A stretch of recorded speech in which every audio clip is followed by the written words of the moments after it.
na 8:35 and ihatid na nila si Roche sa airport.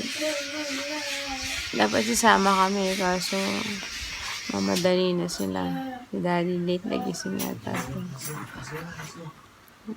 Kaya marami mata ko. Say bye-bye to Roche. Bye-bye. Thank you. See you. See you when I see you.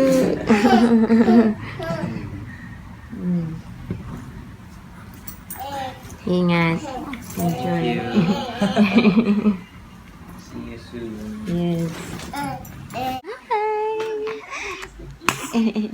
Umalis na sila. Kaming dalawa na lang ni Zach. We'll pretend na katulad ng time na si Zeb pa lang anak namin. Kaya pumasok si Daddy sa office. Si Zeb lang ang alaga ako eh. Anyway, kahapon pa naman nag-i-imagine na ako na pagdating namin sa airport, tapos kakain kami doon. Tapos, wala na. Hindi na nakakain. Or hindi na natupad kasi nga, late na nagising. In fairness kay Daddy hinayaan ko siyang matulog ng straight. Natulog yata siya mga alas 12. Tapos, kasi hindi pa siya nakatulog ng maayos kahapon. Dumating siya from biking. 4:30 na madaling araw. Tapos, pagising-gising.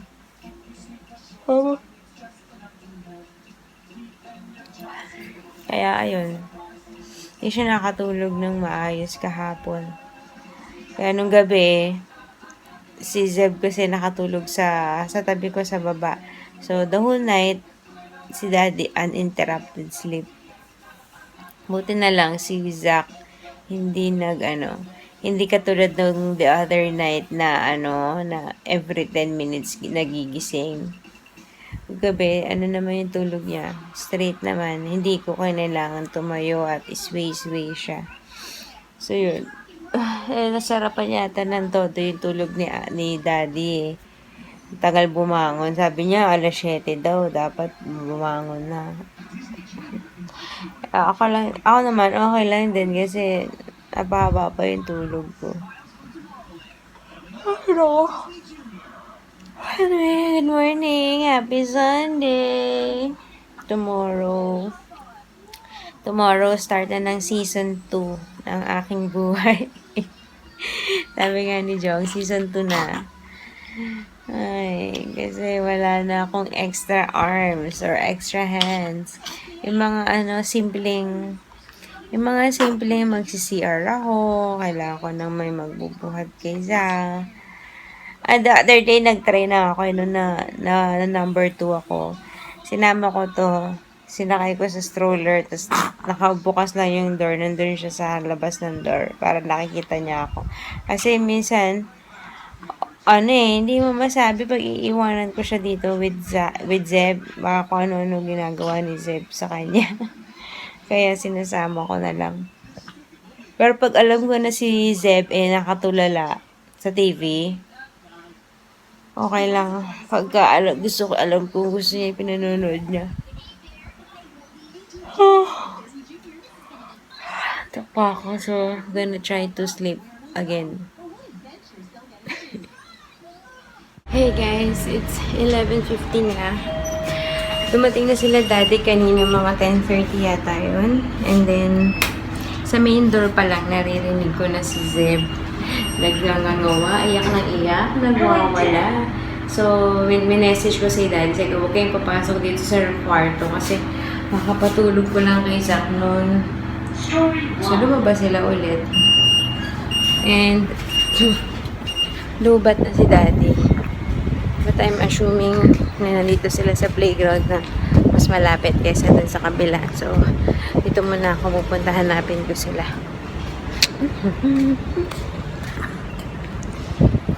Nagsaing na nga rin pala ako. Just in case. May natira pang kasing munggo. Parang yun na gusto ko pakain kay Zeb. Pwede rin kay Daddy kasi medyo marami pa. Ako, I've been craving for McDonald's chicken wings. Although meron pa kami natin ng chicken wings kahapon. Kay daddy na lang yun. Siyempre, hindi na siya crispy. So, yeah. Let's go. And then,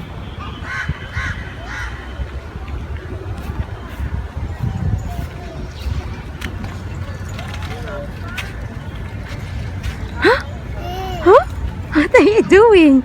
You're so powers. Uh-oh. But I told you not to go up from there. Ay. Zeb. Oh no. Oh, can I see you slide?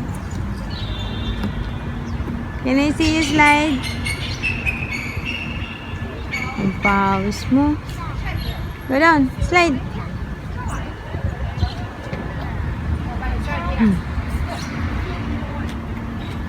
Slide. Yay! 1, 2, 3. Hi guys. It's 1:45 na. I'm so hungry. Yeah. Mommy's hungry. Kasi kanina after namin sa playground, diba sabi ko gusto ko ng McDonald's chicken wings. So, pupunta kami ng McDo. Breakfast pa din. Ang lunch nila or yung normal menu nila mag-start na 12:00. Hindi ko alam na gano'n pala kali. Dumating kami, basta breakfast pa din. Tapos, kaya ko babalik na lang ako mamaya pagka napakain, napaligo, ganyan. Tapos si daddy, meron siya kailangan bilhin. Malapit lang. Pero ibabike niya para malapit lang or para mabilis na siya makabalik. Kaya sabi ko siya na lang bumili ng McDonald's. Pika. Boop. Sabi ko siya na lang bumili. So, bibili niyo muna yung kailangan niyang bilhin. Tapos, tsaka siya pupunta ng McDonald's. Tsaka para mas mabilis pagdating dito, crispy pa pag nakabike. Yun nga lang, ang tagal na. Kasi, pinaliguan ko to. Tapos, pinaliguan ko si Zach. Tapos, pinakain ko to. Tapos, kanina pa namin tinatry patulugin. Ayaw matulog. Tapos, diba usually sa tanghali, pag kami lang, nanonood ako na gusto ko. Kanina, nagwawala. Ang ingay. Hindi ko mapatulog si Zach. Kasi nga, ang ingay niya. So, nag-give up kami. So, kaya ngayon nasa Baby TV. Pero feeling ko maya makakatulog na to kasi ang aga nagising. Tapos, diba, nagpunta sila ng airport, nag-playground. So, pagod na yan. Yan, nakahawak na, oh. So, yun lang. Pagkakain ni daddy, alis na siya. Nagugutom na ako. Si Zach ko yun, napatulog ko na dun sa baba. Hopefully, dire-diretso. So, yan. Hi guys, it's 3:10 na. Sa wakas, nandito na si daddy. I can eat na. I'm so hungry.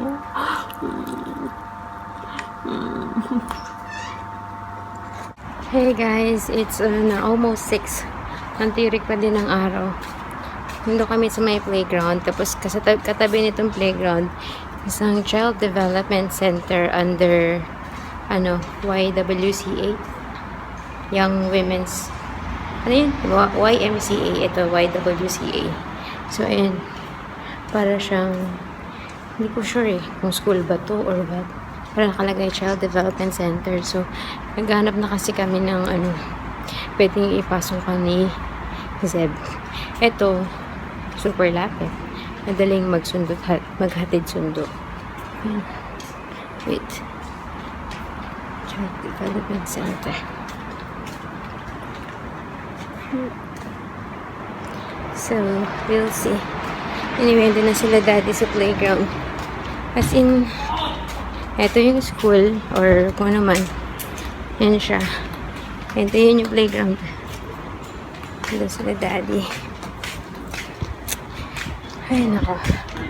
And, sabi ni daddy, wala naman daw kaso na daling ko mag-playground kami sa hapon. Pero dito ko siyang playground dadalhin kasi mas maliit, less risk. Kasi kanina nung dinala ni daddy dito, hinayaan niya lang si Zeb mag-isa. Like now. kaya na niya ang sarili niya. So, yan, practice kami. So, we'll let him play alone. Careful, Zeb. Kaya naman ni Zed to. Ayun lang, yung inaakita na yan. And, yung nandun yung may puno.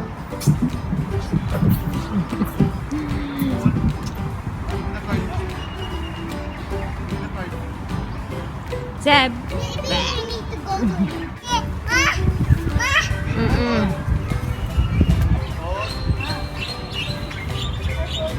You hold that.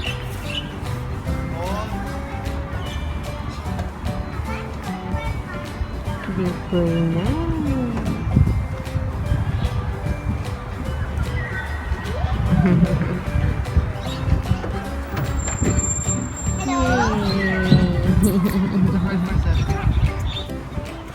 May kalaro sa Zelda na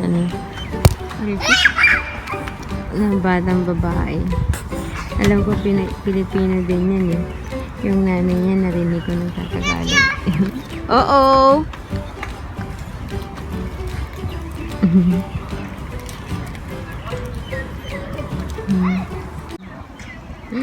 Lumaki ka na para maglaro na kayo ni Kuya. Yung iba sinasabi, diba, yung mga ibang parents don't grow up too fast. Pero ako, gusto ko na lumaki si Zach para may kalaro na si Zeb. At saka, mas madali yung ganon, yung nakakaintindi na. Kahit pa paano na nakakaintindi.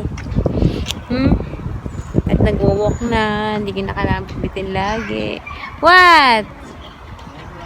Oh, sus naman yan. Namumula. Oh, careful, careful. You go down. You play with ate.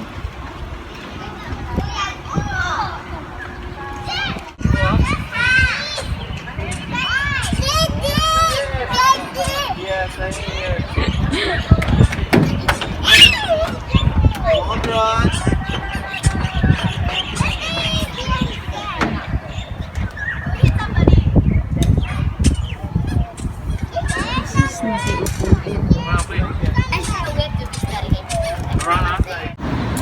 Ito yung isang tinitingnan ko na napansin ko dito malapit din sa library. We'll see. Sana pwede. Pero para mas gusto ko dun sa YWCE kasi mas malapit. Ito yung library dito sa amin. Okay. Nakapila na kami doon para mag-inquire para dun sa playgroup. Kaso dun sa pila, nag-iiyak to. Aburido, yung pala naantok na. So, we're going home. Alas 7 na siguro. Magluluto pa akong longganisa. Si Daddy, ubusin niya yung carbonara. So, yun. Parang laseng. Ang init. Oh my gosh, maliligo na ako. Hi guys! We're home na. Well, nag-vlog pala ako nung... Anyway, nagpiprito na ako ng longganisa para makakain na kami ni Zeb. I think okay na naman sa kanya to, no? Kasi malambot mo yung longganisa. And then, yung housemate ko, may itlog na pula. So, umarbor ako ng isa, tsaka kamatis. Yummers. Tapos, kahapon pala, naalala ko kasi nata ko yung picture. Kahapon, hindi ko na-vlog, pero na-picturean kasi ni Rochi. Meron ditong, lagi namin nakikita yun sa baba, pag winowalk niya yung dog niya, husky na super laki. 4.5 years old na daw. Tapos, first time na nagbubuhol yung buhok ko. First time na na-encounter ni Zeb na talagang malapitan yung aso. Ay, actually, meron na siya mga asong nilapitan pala. Meron din kasi dun sa, dun sa may badminton court, may matanda doon na lagi may kasamang aso. Anyways, kagahapon, ayun, nakaupo siya sa stroller, tapos pinalapit ng owner. Nag-go-signal naman yung owner kasi mabait. Friendly daw yung dog. Minsan kapag may mga nakakasalubong, kasi si Zeb may sa aso. Pag may mga nakasalubong kami, tapos gusto ni Zeb, yung owner mismo magsasabi na he's not friendly or he might bite Zeb. So, eto namang owner na to, siya mismo sabi niya he's friendly nga daw. So, pinalapit, tapos ang cute din nilaan sa mukha si Zeb. Insert ko yung picture. Ang cute ng mukha ni Zeb. Buti na lang na picture ni Rochi. Ako hindi ako prepared. Rico. So yun. Wala lang. Saya. Anyways, tapusin ko na ito masusunod yung longganisa ko. Hi guys. Pasensya na ha. Araw-araw nyo naman ako nakikita ang mukhang haggardness. Pero, that's life. This is reality. Aray ko, aw. Oy, Zeb, don't lie down on baby. Natanong ko kay daddy kasi di ba kanina hindi kami nakapag-inquire. Kasi nga, nagmaktol na to si Zach, naantok na. So, sabi ko, daddy, so ako ba ang babalik pa? Kasi hanggang 10 o'clock pa yun. Open. So, pwede pong mag-inquire. Tinatawanan mo ako. So, ano to? Okay, wait lang. Where's the remote? Sabi ko sa kanya, ako ba ang babalik o siya? Sabi niya, ang concern niya, yung doon sa kasi, doon sa... Wait lang, Jim! Ay, naku, hindi makapag-antay. Yung doon, yung sa pag-i-inquire namin, 2 hours lang, 9 to 11. Tapos, sabi niya, di ba nga yung purpose natin para ipasok siya is para, hindi ako mahirapan na whole day kami tatlo dito. Sabi ko, tas yung kanina, yung YWCA, ginugol ko, nakita ko ng rates. So, meron siyang registration fee na nasa $50+. Tapos, ang full day, 700. Ang half day, 500 per month. Imagine. Convert that into pesos. Like, ito, namimili pa ng tiyan itong anak ko eh. And then, ayun, diba? Grabe. 23,000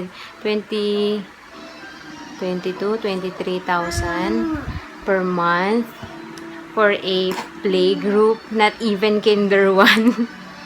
Huh? It's not even kinder 1 or preschool or whatever, nursery. Although, magtuturo naman ng mga, may tinuturo naman, pero, di ba? Hindi pa siya talaga yung school proper na. Zeb, kalikot naman. Woo! Anyways. So, yun. Sabi ko sa kanya, inquire niya na lang din kung magkano yung sa kahit yung 2 hours. Ang isang ko rin, ay! Zeb Gavin? Ayun, ang isang concern ko lang din naman kasi is, mag-start ng mag-school, yung may matuto and mag-socialize, diba? Pinangarap ko, or parang akala ko kaya kong gawin dito yung mga ginagawa kong mga activities with Zeb nung nasa Pinas kami. Hindi kaya eh. Grabe. kulang yung oras. Hi! At saka sa space, alam mo yun, parang wala eh. Hindi namin kayang gawin. So, at least doon, even 2 hours man lang, parang feeling ko, yung 2 hours na yun parang baliwala sa akin kasi kung yung between 9 to 11, technically kung nandito kami, parang chill pa yun eh. Chill hours pa yun ni Zeb. Hindi pa yan, hindi pa siya makulit kasi sa umaga, pagkaalis ni Vince ng 10, imagine, 10 naman siya umalis, parang 1 hour lang na, 1 hour lang na may babawas sa akin. Pero, we'll see. Tingnan natin. Tsaka baka mas mura. Sana nga, libre. Pero I doubt it. Pero yun. Tapos, titingin pa. Yung iba naman na nakita ko na 7 o'clock ang start. OA naman sa aga yun. Unang-una, ayokong gumising ng maaga. Tsaka, si Zeb nga, ayoko naman nagisingin siya ng alas 6 or 6:30.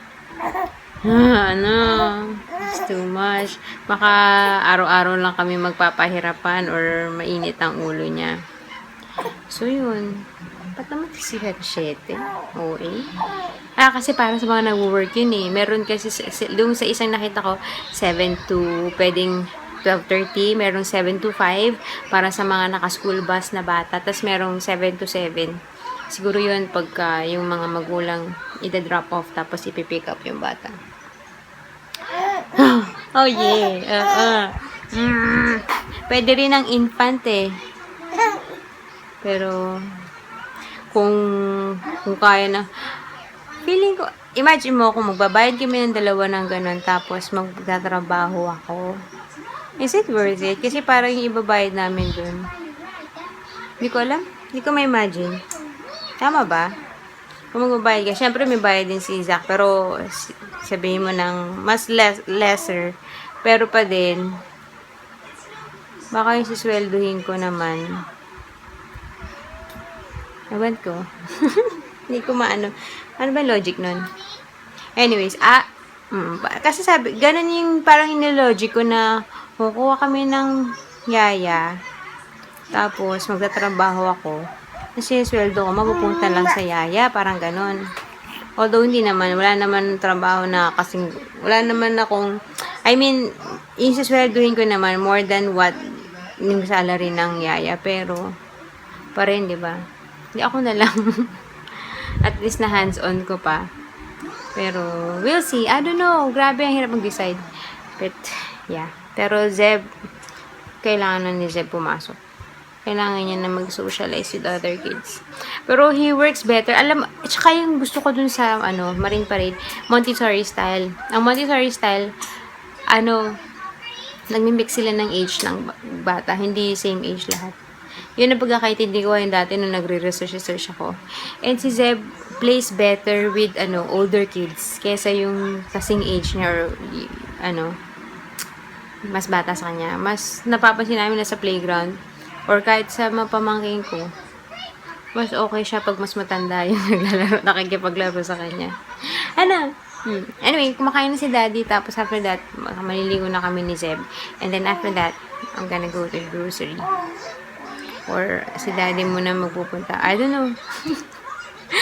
Ay, puro ko dada. Wala naman palang kwenta. Hindi naman na?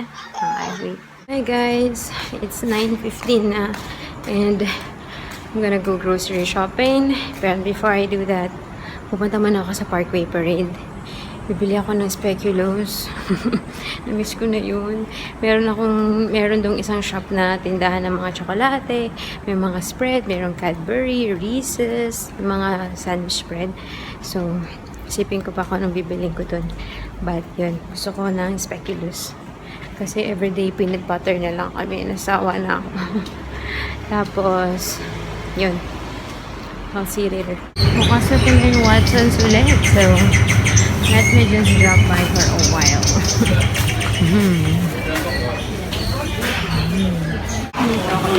Choco Express.